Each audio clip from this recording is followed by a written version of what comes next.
Bismillahirrahmanirrahim. Assalamualaikum warahmatullahi wabarakatuh. Untuk mitra Syamasiar dan sahabatnya, kita kembali lagi mitra di pengajian Ba'da Maghrib bersama Gus Edward Abu Bakar ya. Buat mitra Syamasiar, bagi mitra yang bertanya seputar pembahasan kita ataupun tentang kajian Islam, mitra bisa ikutan bergabung di nomor WhatsApp di 0813 kali 86 1003. Dan sekarang di studio sudah hadir, sudah ada Gus Edward. Assalamualaikum Gus. Waalaikumsalam warahmatullahi wabarakatuh. Kabarnya sehat Gus? Alhamdulillah sehat. Alhamdulillah.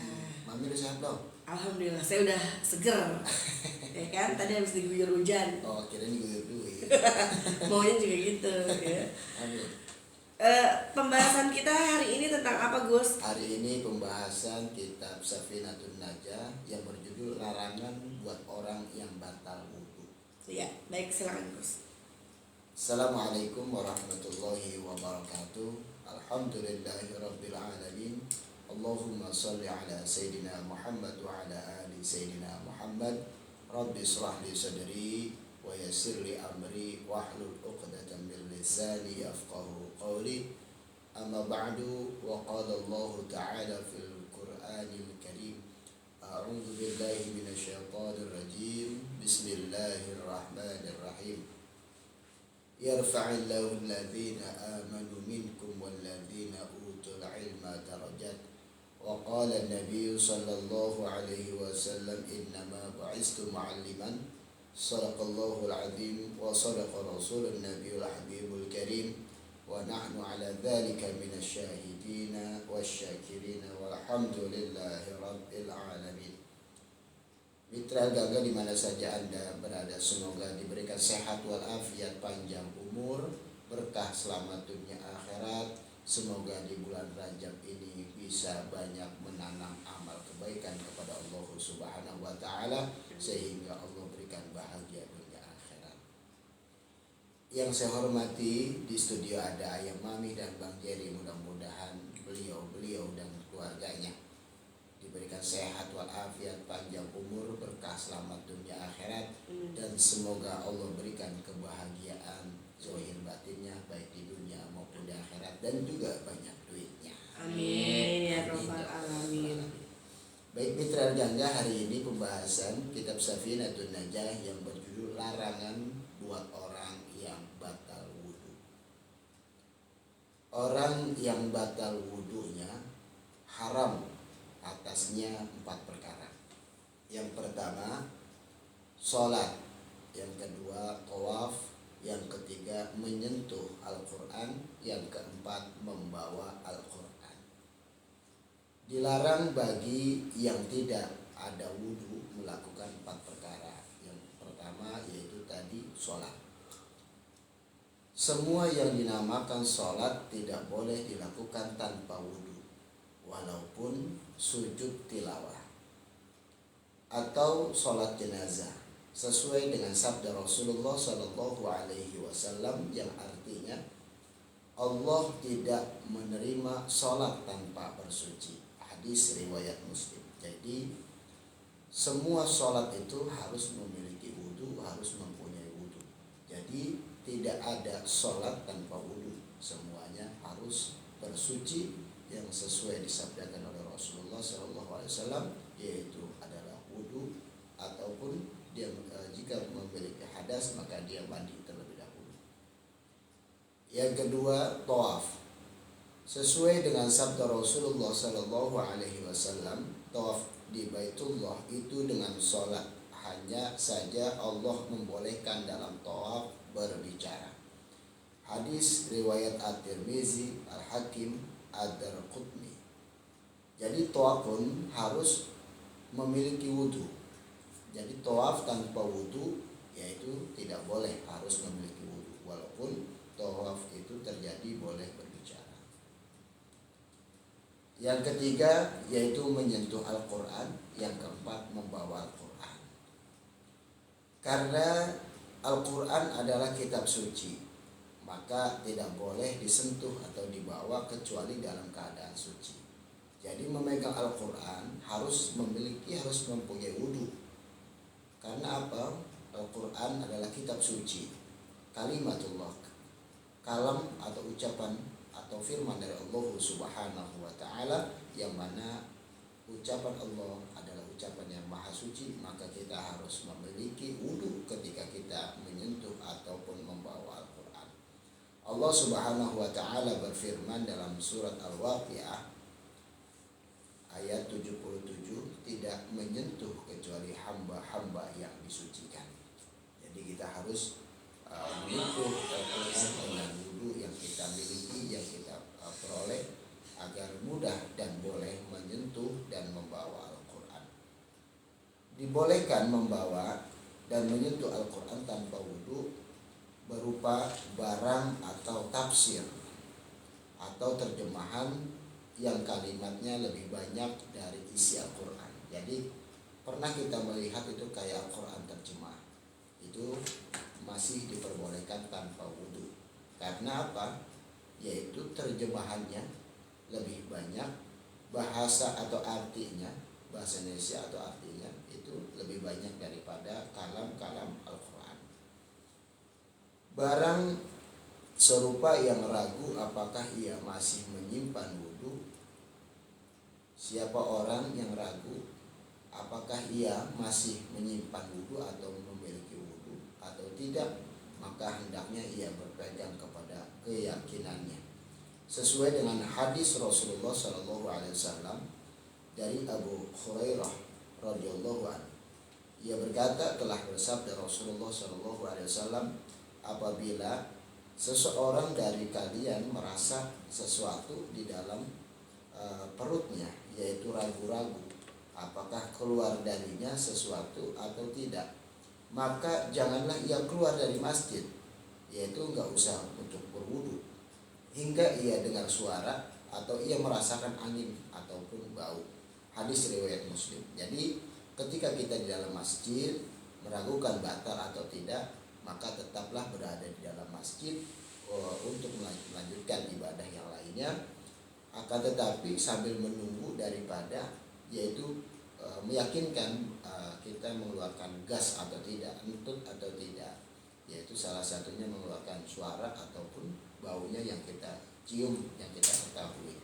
Wallahu a'lam bishawab. Demikian. Ya, baik, untuk mitra Syaban Siar, bagi mitra yang ingin bertanya, silakan mitra bisa ikutan bergabung di 0813 kali 86003 ya, untuk mitra Syaban Siar. Dan ini sudah ada pertanyaan nih Gus, datangnya dari hamba Allah, nggak ada namanya nih ya. Assalamualaikum Gus. Waalaikumsalam warahmatullahi. Apa yang terjadi dengan orang mukmin di alam kubur Gus? Baik, orang mukmin yang mana ya ayyuhalladzina amanu taqullaha haqqa tuqatih wa la tamutunna illa wa antum muslimun. Wahai orang-orang yang beriman, kita diperintahkan oleh Allah untuk bertakwa dengan sebenar-benarnya takwa, dan jangan sampai kita mati bukan dalam keadaan Islam. Ketika kita mati, pasti kita berharap mendapatkan husnul khotimah atau mati yang baik dari Allah Subhanahu wa taala. Ketika kita mati di dalam kubur, katakan kita sudah Islam dan sudah beriman kepada Allah, beriman kepada nabi-nabi Allah, beriman kepada para malaikat dan lain sebagainya. Untuk orang mukmin di dalam kubur itu pasti nikmat. Karena apa? Pernah saya katakan antara Islam dan mukmin itu berbeda. Kalau Islam itu dia hanya sebatas syariat saja, dia meyakinkan adanya Tuhan. Akan tetapi orang yang mukmin, dia bukan hanya meyakinkan, tapi dia melakukan atas perintah daripada Tuhan tersebut. Berbeda dengan orang yang Islam saja ataupun yang sudah Islam juga mukmin. Nah, orang mukmin di dalam kubur dia mendapatkan cucuran rahmat dari Allah, bahkan nikmat alam kubur dari Allah Subhanahu wa taala. Salah satunya ketika dalam hidupnya dia suka membaca Al-Qur'an, katakanlah sehari cuma satu ayat, tidak banyak, sehari cuma satu ayat dia baca Al-Quran, lalu karena dia sering dan dia akhirnya wafat. Al-Quran ini sebelum fulan ini sebelum dimasukkan ke dalam kubur, Al-Quran ini sudah menemani daripada hamba Allah tersebut. Dia menemani ketika dia belum dikafankan, dia menemani di atas dada. Ketika sudah dikafankan, dia menemani di atas kepala. Sampai diantar ke liang lahat atau ke kuburan, dia menemani sampai kuburan ditutup. Para saudaranya, keluarganya, hartanya, bahkan semuanya meninggalkan dia. Tetapi Al-Quran tidak meninggalkan, masih menemani. Semua makhluk Allah yang ketika wafat itu tidak menyadari bahwa dia sudah wafat. Nah, menyadarinya apa? Ketika sudah ditutup, keluarganya sudah meninggalkan semua, dia baru menyadari, ya Allah, beneran ini mati. Karena apa? Orang yang mati itu, orang yang wafat itu, dia masih menyangka itu dia ngimpi bulu. Ketika di dalam kubur sudah, maaf bahasa Betawinya, sudah dipendem, sudah diuruk nih, itu baru dia sadar itu. Semua kita juga begitu mungkin, tapi mudah-mudahan kita mendapatkan nikmat dalam kubur. Karena luar biasanya takutnya Sayyidina Umar itu luar biasa, tidak takut di dalam neraka. Kata Sayyidina Umar, dan neraka banyak orang, tapi kalau di dalam kubur takut saya karena sendirian nih, susah minta tolong, bahasanya susah digawakan, gak ada yang dengerin. Nah, Al-Quran itu ketika fulan, mudah-mudahan kita semua, dia melihat kita yang sedang ketakutan, lalu berkata, wahai saudaraku fulan bin fulan, jangan takut, ada saya gitu. Tapi kita kaget, lu siapa gitu kan? Nah, gue nggak pernah lihat lu gitu, tiba-tiba lu ada di gua. Udah gitu dilihat apa, cakep banget nih. Kalau kita lelaki melihat Quran itu cahayanya seperti wanita cantik. Kalau seorang wanita melihat cahaya Quran itu seperti pria yang tampan, luar biasa. Jadi nggak ada ketakutan tuh, malah mendapatkan ketenangan, kesejukan dan lain sebagainya. Al-Quran itu lalu memegang, merangkul kita di dalam kuburan itu. Yang dipegang ada rohnya ya, bukan jasadnya. Dipegang lalu didudukin tuh fulan bin fulan. Habis didudukin, dia bilang, jangan takut, ada saya. Lu siapa? Tetap gitu kita. Bahasa Betawi aja lah kita, bahasa Arab Bekasi. Gua ini Al-Quran. Gua ini yang sering lu baca pelan ataupun kencang, yang sering lu baca pendek ataupun panjang. Terus apa? Gua ini Al-Quran. Luar biasa. Lalu dipegang erat sama Al-Quran, rasa takutnya hilang, rasa khawatirnya hilang, dan dia merasa mendapatkan kenikmatan dari Allah Subhanahu wa Ta'ala. Ini adalah salah satu tanda bukti bahwa orang beriman dijaga oleh amalannya.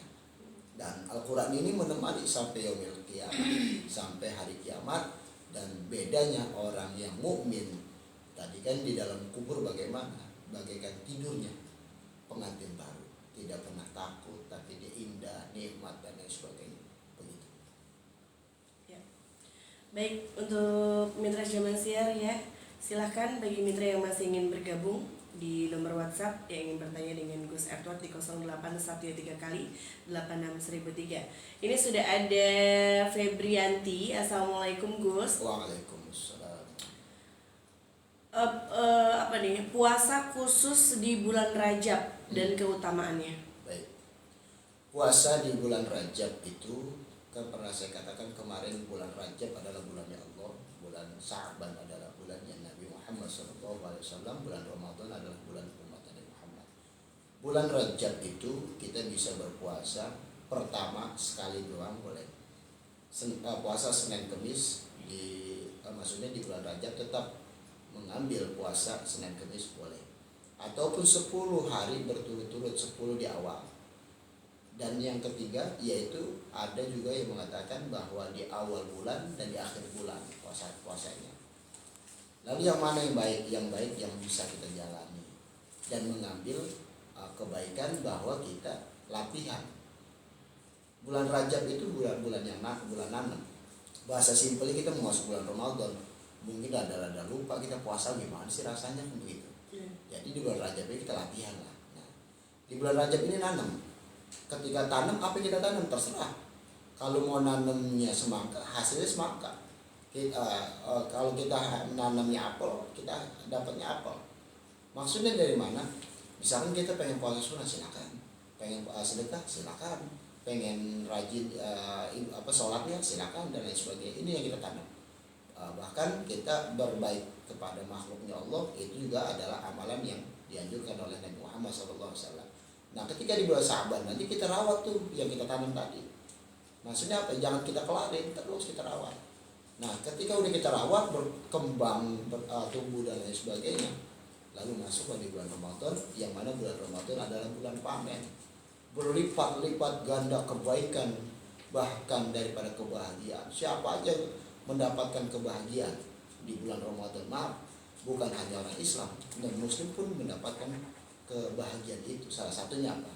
Saya pernah berjumpa dengan Cina. Ya dia punya toko cincin gitu, toko emas.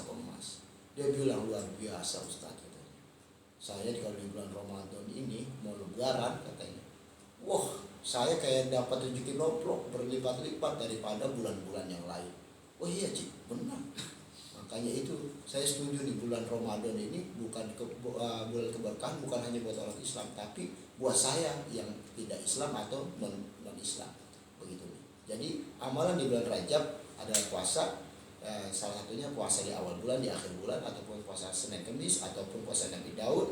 Dan di bulan Rajab itu adalah bulannya Allah. Mari kita sama-sama menanam apa yang kita inginkan. Silakan mau nanamnya bahasa cuma 3 pohon, silakan. 1000 pohon, alhamdulillah. Yang penting bisa kita lakukan dan sanggup. Iya. Ini ada pertanyaannya hampir sama nih dari Dewi Cynthia. Dia bilang katanya bulan Rajab puasanya yang bagus tuh berapa hari, Gus? Yang bagus tadi saya katakan di awal bulan 10 hari. Di awal 10 hari ataupun Senin Kamis boleh. Itu bagus, sama bagus. Diselingin puasa Nabi Daud tuh gini nih, Senin puasa, Selasa enggak, Rabu puasa, gitu ya. Tapi kalau puasa Nabi Daud diselingin Senin Kamis boleh nggak gitu? Maksudnya boleh, berarti Seninnya puasa, Selasanya kagak, Rabunya puasa, Kamis puasa lagi, karena ngambil daripada Senin Kamisnya. Jadi sunnahnya Nabi Daud, sunnahnya Senin Kamis Nabi Muhammad, jadi kita dapat itu. Dan kalau dalam sabda, dalam hadisnya Rasulullah SAW, yang baik adalah di awal bulan sampai awal bulan dan akhir bulan. Ini kalau yang ada hadisnya. Tapi saya katakan, oh berarti yang puasa 10 hari di awal bulan nggak ada dong? Bukan nggak ada. Intinya puasa amalan di bulan Rajab itu berapa hari boleh, tinggal kita mau, karena kita nanam. Terserah kita mau 3 kali, 3 pohon atau 1000 pohon, tadi saya sudah katakan, silakan. Yang kita sanggup aja deh itu. Sanggupnya cuma Senin Kamis, silakan afdol. Baik itu, lebih baik daripada kita memaksakan diri. Wow, nggak mampu sebulan, kita gas saja. Tapi kalau kita mau tes mental, karena bulan Ramadan nanti sebulan, bulan Rajab sebulan, alhamdulillah, gitu, silakan.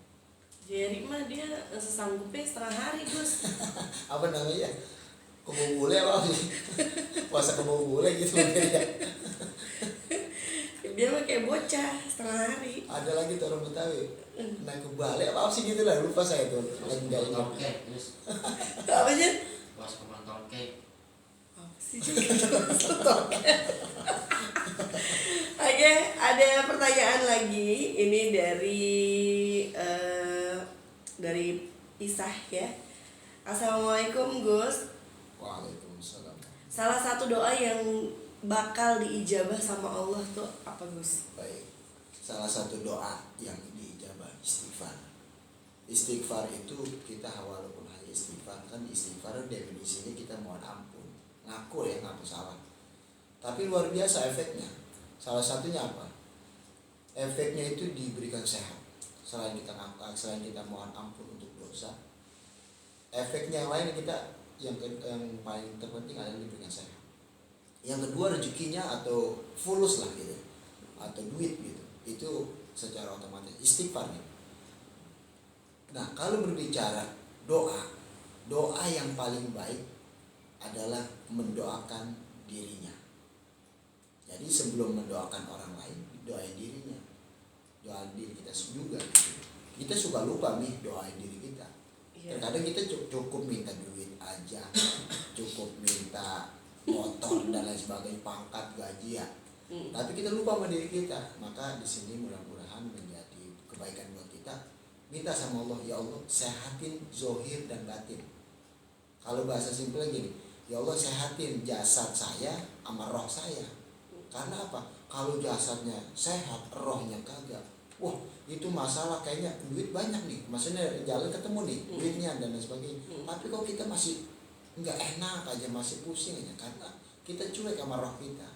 Maka kita doain, minimal doain, ya Allah sehatin jasmani dan rohani saya.